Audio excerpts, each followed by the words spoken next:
Welcome back, family. You know what I need y'all guys to do. Go ahead and hit that subscribe button for me, guys. Our channel is growing. Despise not small beginnings. You understand? Hit the like button. Hit the share button.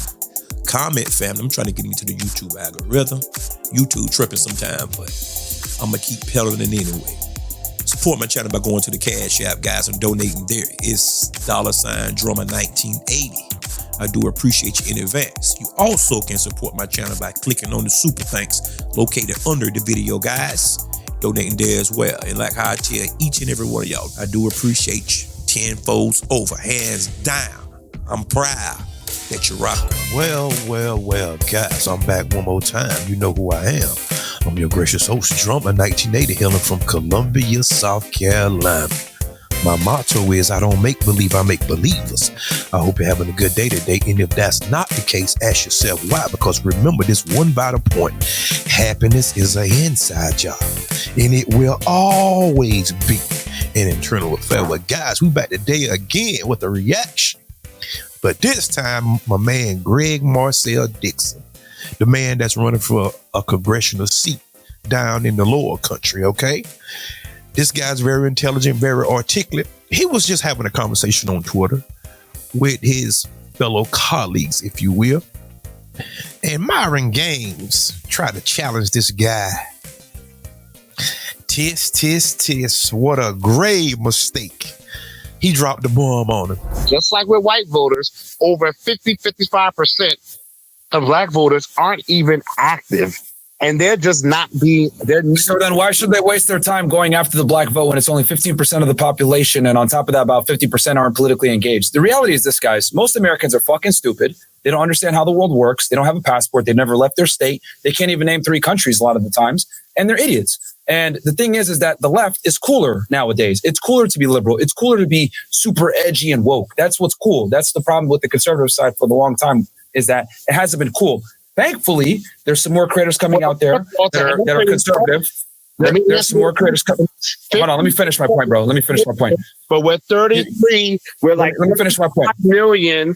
We're 30 You're lagging right now. People who actually vote. First of all, Asian Americans are a smaller contingent of the population. People still engage them. A huge percentage of the Hispanic population can't even vote. And you got people tripping over themselves to do things for illegal immigrants. And that includes the Republican Party. You even got people reach out to Native Americans who are like 2% of the population. So let's stop acting like 15% is such a small percentage where it's a damn lot. And 15% is actually an undercount because the census admits they undercut us by 3 or 4%. And in the South, Black Americans are usually in states like Georgia, Alabama, Louisiana, Mississippi, South Carolina, 30% or more of the population. So it's not a waste of time. Just like it's not a waste of time. It is.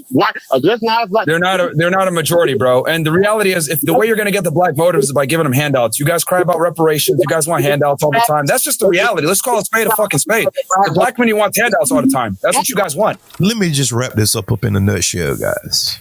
Myron is trying to convey to us that 15% is not a sizable portion. But whenever it comes to voting, it is. Because the truth of the matter is, you have the country is split, basically. Roughly 50-50, roughly. Sometimes it might be 49-51. Sometimes it might be 48-52. But it's roughly split down the middle. So black people hold what they call the swing vote, basically. So whoever gets the black numbers, most of the time, that candidate is going to win. Now, personally, I think it's all a dog and pony show. But I'm just explaining to y'all how this works. Guys, I don't know why black folks love the Democratic Party so much. They so in love with the Democratic Party. I'm in love with anybody that is benefiting me, giving me tangibles, treat me fairly, just like everybody else. Don't come flicking off crumbs and then say, well, see, we did this for you and everybody. No. You give specific tangibles to specific groups. So we don't want to hear anything other than we want specific tangibles for our specific group as well. Not all lives and all that. No. Well, you should tell them that too then. With that being said, we're not asking for anything outside of the ordinary. The same tangibles should be applied to our group is what we're saying. And Myron need to keep his nose out of FBA business as well. Because what he doing is just being performative, basically. He put me in the mind of Dinesh D'Souza. Vivek Ramaswamy or just whatever. The guys from India. They'll come over here and act like you are the embodiment of Satan or something in their country in a landfill. People using open air toilets. Diseases is rampant. And they'll come over here like, oh, the Black Americans. Oh, so that's all that you see? We see y'all though, Myron.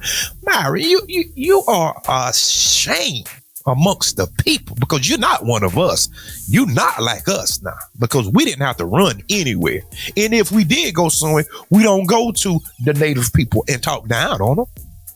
But you will come here and act like everybody just bottom dwellers. Every demographic have bottom dwellers. Every demographic have bottom dwellers. So what's so special about our bottom dwellers that y'all make that the focal point? The only thing that you have is tunnel vision on our bottom dwellers. Never mind what's going on with everybody else. And that's a problem. Is it a handout when intern Japanese Americans or their children got reparations? Was it a handout when these Native American tribal governments get settlements that sometimes go to them with direct cash payments? Is it a handout when Holocaust survivors and their descendants get direct cash payment? Is it a handout when the downwinders get paid their reparations? Right. So let me ask you a question then, since you're a pro-reparation guy. Let me ask you a question. Number one, how much money... hold on. Yo, nobody can hear you, bro. Your internet sucks. Your internet sucks. Nobody can hear you. Your shit is lagging bad. Okay? Fix your fucking dial-up internet that you got. Your AOL. You know, your fucking... I just got online. Let me finish my point here, okay? Okay. Because you reparation guys always want handouts. And it's fucking ridiculous to me because here's my question. If you're going to go ahead and say, I want reparations, like all these other fucking crybabies, let me ask you this. Number one, who's going to pay for it? Number two, how do we identify who deserves it and who's going to get it? Number three, how are we going to be able to trace back lineage to identify you as a foundationally Black American? How far back are we going to go? Like, none of this stuff actually makes sense. And this is the problem when you want handouts. Who's going to pay for it and how are you going to actually implement it? I have answered those questions. So first of all, the payments will come from where it's always come from, the federal government. Like it's middle class. The middle class. Because you're paying for it. The middle class is going to pay for it. Answering your question. I'm answering your question. Number two, how do they identify who the foundational Black American? Before I even answer that, let's talk about handouts. You got a handout when your family was able to come here from war-torn, poverty-stricken Sudan. So let's not talk about handouts when I'm when I'm speaking with a living, walking, talking handout right now. Number three, the government can identify who's a foundational Black American. Excuse me, you are talking to a man right now whose great-grandmother was raised by someone who was formerly enslaved. My great-grandmother died in 2015 at 101. That's how recent slavery was. Jim Crow and redlining, those things didn't enter to the 1970s. So you're easily able to identify who is a Black American and who's a Black immigrant. The federal government knows who comes here. And the Black immigrants come here and do a lot better than the FBAs. You guys were born and raised here, speaking English language. You always make fucking excuses for why you're not successful. FBA's always got excuses. How come Nigerians come over here and kill it? And you guys are always crying about fucking reparations, man. It's ridiculous. All you have is... Marcel Dixon is cooking this guy goose. Do you hear me? Let me talk to you for about 60 seconds. He talking about how y'all gonna pay for it. No. It's the government. Slavery was government sanctioned. Every time they had a problem with slaves or some type of uprising, the government sent troops. It's government sanctioned. That's why we couldn't get out of it, because it was government sanctioned. So who pays for it? The government. People, I wasn't part of it. You benefited. You benefited from it. I wasn't a part of anything that happened to the Red Indians, because they were some Black ones as well, but they just reclassified them as Negroes. But that's a different topic. But I wasn't a part of anything pertaining to the Red Indians, the Asians, the Japanese folks in internment camps, the Holocaust victims. I wasn't a part of that. But guess where my tax dollars go? Okay, then. So whenever it comes to us, all of a sudden, mysteriously, the goalposts grow legs and it moves. No, we ain't doing that no more. We're not doing that. And you ask, how are we going to identify?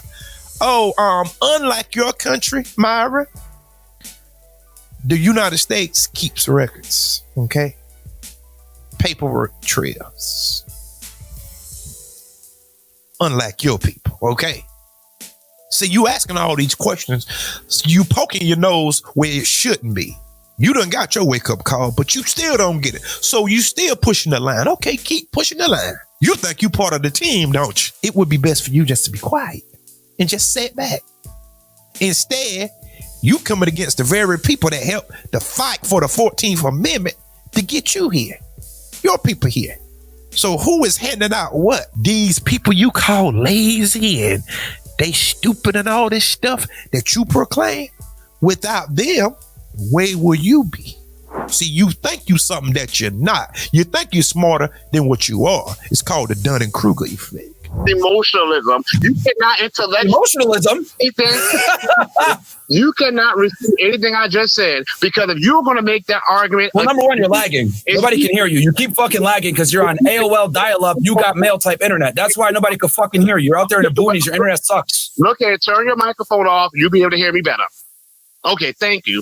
The truth of the matter is you have not been able to intellectually refute anything I've said, because the same arguments you're trying to make against reparations for us, you are not making against all those other groups I just named. Because I'm waiting for you to address the coal miners, the downwinders, the Native Americans, the intern Japanese, the Guamanians, the Holocaust survivors and their descendants, even though the Holocaust didn't even take place here on U.S. soil. If you're going to make those arguments against reparations for freemen, then you got to make those arguments those people. And in the case of those people, it's not the ones who were necessarily done wrong, the people who were actually alive at that time. It's sometimes going to their children, grandchildren, great-grandchildren. So if you're going to call it handout, then you got to talk about the GI Bill. My great-grandfather is a World War... serving your country and being black is not the same thing, bro. What the fuck? Are you serious? My great-grandfather is a World War II veteran. He deserves the reparations, not you, bro. Then he deserves it, not you. That's the fucking difference. Like, why are you trying to get handouts on your granddaddy? That's ridiculous. Please stop crying. That's ridiculous. Put on your big boy pants and wipe the tears from your eyes, okay? My great-grandfather is You're the one crying for reparations. He is still alive. He's 100 years old. He never got... So give him the money. Give him the money, not you. He never got a penny from the GI Bill. That means wealth is not built in a day in America. Anyone who's honest can tell you this. Wealth is built over generations. He was denied the opportunity to pass wealth down to my grandmother, okay? While the 15 million white veterans got the GI Bill. I'm glad they got it. I'm not mad they got it. I'm just saying it was wrong for the federal government to not do it for everyone. So people who are saying that the federal government does not have to repair the wrong it did, you are sending a message to the federal government that a lot of people on the right are now saying is tyrannical. You're sending them a message that it's okay for them to do wrong and to do right by others, but not to do right by someone else. And that's a scary message to send this government. Truth be told, the New Deal, when Roosevelt did the New Deal, that was trillions of dollars invested in jobs and projects. It excluded many black Americans. My great-grandmother told me she was excluded from the benefits of many New Deals, okay? The Social Security Act, the Labor Union Act. My great-grandparents, who all died in the 2000s, were all alive when those things happened, and they were all excluded from it. They were excluded from opportunities to build wealth. Again, I'm not mad that America helped and did for other groups, but it's wrong that they didn't do for my group. And for anyone to say that they don't have to repair it, you are saying to the government that they can have a double standard, that it's okay to have justice for some and not justice for all. Now, maybe that works in your native Sudan, but that's not how things should work here in America. And again, you are here on a handout. You're in a country. Okay, I'm here on a handout. Yep. So explain this to me then. Okay, I'm here on a handout, right? I'm here on a handout, but for some odd reason, My parents came here, didn't speak the language, were able to make something of themselves, buy a fucking house, earn $100K per year, and they never asked for a cent. But you're over here, born and raised here, American passport, English is your first language, you got free education, yet you're crying and complaining about the very system that put you in a position where you're at right now. That's what I'm trying to say. You guys aren't appreciative for shit. You just want to cry for reparations and handouts. That's the problem. Visa, and they got it. And let me tell Your granddaddy deserved the money, not you, motherfucker. That's the difference. Education. I got a show to do. So I'm going to leave. You're fucking nobody. Nobody cares what you got to say. Get the fuck out of here, man. You fucking FBAs are ass clowns. Paid for my education and they paid for yours. So you are the one getting the free handout. You came here on the infrastructure that was built in large part, not say only, by my people. So Myron, you are a living, breathing, walking, talking handout. Your family only was able to exist here because of handouts. And that's why I get so offended with people like you and even Vivek come here and say that certain Americans should not be able to vote unless they pass a test because his parents had to pass immigration test. Excuse me, Vivek, your parents chose to come here. And he's going to say that people should not be able to vote because they got to do what his parents did. Then I can say to him that he should not be allowed to come to America unless he has done what my parents and grandparents had to do, fight in wars, to build this country's infrastructure. So don't you dare come here and talk about what we should be grateful for when you should be grateful for us. Because if it wasn't for the Civil Rights Act of 1964, Myron, your family would not have been allowed to come here. So be grateful, be thankful, and shut up. Notice something, guys. Myron cussing at the man, calling him a nobody, and Marcel Dixon didn't even flinch. He didn't even get into a word war or any type of ad hominem attacks on Myron. You see how that worked? He sidestepped it and kept with his points. And my God, you talking about shooting at somebody. God.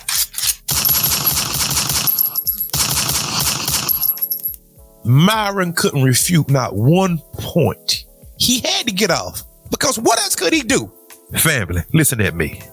You just witnessed a one-sided beating intellectually. Marcel bludgeoned Myron Gaines. Myron couldn't do nothing with that truth right there because it's fire. You can't set on truth like that. That there was 100% truth. And it's all documented truth. It's not his feelings or I felt this way. This is things that are documented that happen. Myron had to hurry up and run out of there. Shout out to Marcel Dixon. Everything he said, I agree with it 100%. And matter of fact, I need to reach out to him. If anybody can get a hold of Marcel, because I would like to do an interview with him and just have a conversation with him, because he right here from South Carolina too. But guys, don't buy into the hype. Don't worry about these outsiders because they have nothing. They're buffer classes. Dr. Clark Anderson taught us these buffer classes will be a problem. That's why we combat them. Because now people finally caught on to why is these people sticking their nose in our business? Why they always fighting and being the lapdogs of the establishment? What is this? So now people are finally catching on. Oh, okay, so you have the Myron Gaines, the Candace Owens, the Stephen A's, the Roland Martins, the Vicks, the Dinesh D'Souza's. You have all of these people, American Cholos, and all these people coming in talking trash, calling us lazy. Do we have people on the bottom? Yes.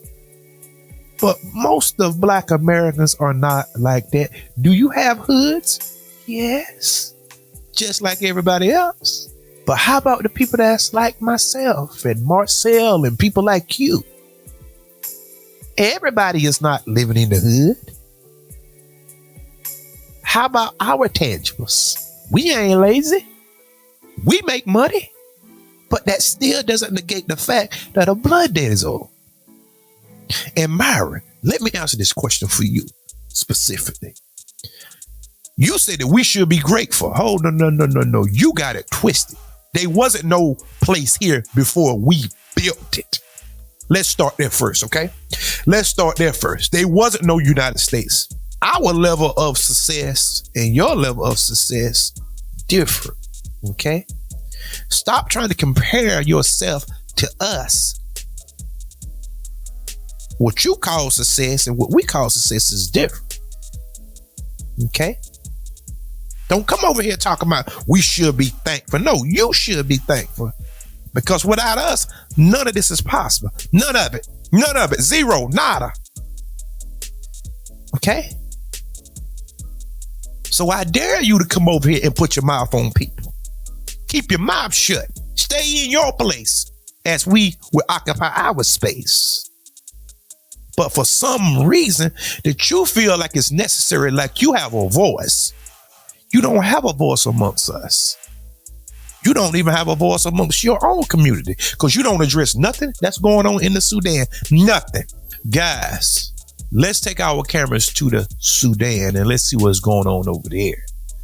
And let's see how stupid and dumb they are and how they living and how they have children out of wedlock in the drug use and the open pedophile rings and the open sex rings. In the debauchery that goes on over there. How about let's do that then? Since you want to compare apples to apples, talking about they should be grateful.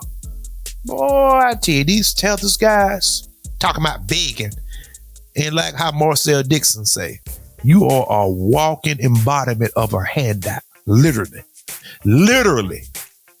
Not figuratively. Literally a walking handout. And you don't have no smoke for nobody else. Nobody else. You always try to pan the camera down on us. No. I know a lot of black folks that's doing good, but that has nothing to do with the blood debt. Nothing. If I wronged a man, I don't care how much money he has. I wronged him. And the government owes. It's just that simple. Guys, tell me exactly what y'all think about the video. Shout out to Marcel Dixon. This here was a phenomenal showing. This is how you deal with these caliber of folks, these idiots, these imbeciles. Because they don't know anything. The only thing that they know is what they heard on 4chan or what they heard over there in those white supremacy spaces, guys. That's the only thing that he knows. But he don't know once he come into the real world and start rubbing up against this truth there, that he can't stand up under this truth because it's too heavy. And you see how quickly he got out of there because he knew it was getting dark for him. Marcel, turn his lights out. Huh? You heard me, don't you? But guys, go ahead and hit the subscribe button, hit the like button, and come on back to see me. And until next time, guys, peace. And remember, there is more. Yeah, Marcel, turn his lights out.